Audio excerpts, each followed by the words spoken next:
자, 첫 번째 구품사 중에서 우리가 가장 먼저 그리고 가장 쉽게 이해할 수 있는 품사가 명사입니다. 명사 한번 살펴보도록 할게요. 다음 단어들을 보고 물음에 답해 봅시다. 영희, 나무, 사랑, 행복, 개구리, 자유 등이 있습니다. 자, 이것들은 모두 형태가 변하나요? 변하지 않나요? 형태가 변하지 않고 어떤 상황에서도 이런 자기 모습을 그대로 유지하는 그런 단어들입니다.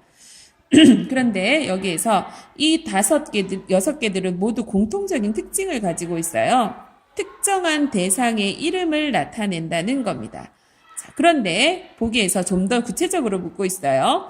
구체적인 대상의 이름, 구체적이다, 손에 잡힌다, 눈에 보인다, 무엇을 말하는지 뚜렷이 이해할 수 있다. 이런 것들이 구체적이다라고 이야기할 수 있습니다. 자, 그러면 구체적인 것은 영희, 나무, 개구리 이런 것들이 구체적인 거죠.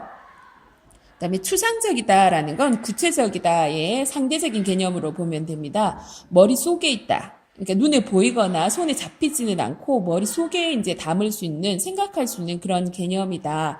이런 거고요. 자, 이런 그렇다면 추상적인 대상은 뭐가 있나요? 사랑, 눈에 보이지 않죠? 그렇지만 우리는 이해는 하고 있습니다. 행복, 자유, 이런 것들이 추상적인 대상의 이름이다. 이렇게 이야기할 수가 있습니다. 자, 명사 정리해 볼게요. 명사는 영희, 나무와 같은 구체적인 대상과 사랑, 행복과 같은 추상적인 대상의 이름을 나타내는 단어, 즉 사람이나 사물의 이름을 나타내는 단어를 명사라고 한다. 명자가 이름, 명자입니다. 그러므로 명사라는 건 이름을 나타내는 단어. 사가 단어라는 뜻이죠. 그래서 이름을 나타내는 단어를 명사라고 하는데 명사에도 종류가 여러 가지가 있어요. 그 중에서도 우리가 제일 중요하게 알아두어야 할 것이 여러분들이 가장 쉽게 명사로 이해할 수 있는 것은 구체적인 대상을 나타내는 명사입니다. 자, 그런데 추상적인 대상을 나타내는 것이 과연 이것이 이름인가? 사랑이 이름인가라는 거에 여러분들이 약간 좀 당혹스러울 수 있어요.